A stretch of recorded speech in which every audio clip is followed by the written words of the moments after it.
তো গাইস প্রথমে এই টিকটক ভিডিওটি দেখো, তারপর এই ভিডিওটির ফানি কমেন্ট পড়া হবে। Let's go. তুমি প্লিজ আমাকে বলো না আমি বিয়ে কবে করব। হ্যাঁ, এটা অলওয়েজ অলওয়েজ প্রশ্ন করে এটা আমাকে। হ্যাঁ,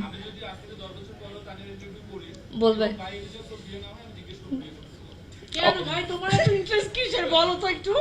तू समझा?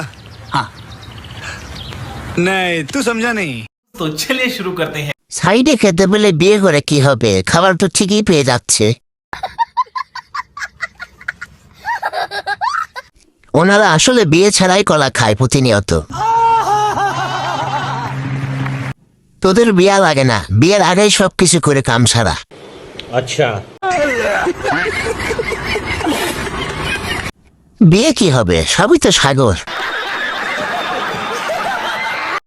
বিয়ে করবে কেমনে, ঠাপ তো এমনিতেই খায়। বিয়ে ম্যাক্সে পরীক্ষা করলে বোঝা যাইবে বিয়ে ছাড়া কয়জনে সাথে হয়েছে।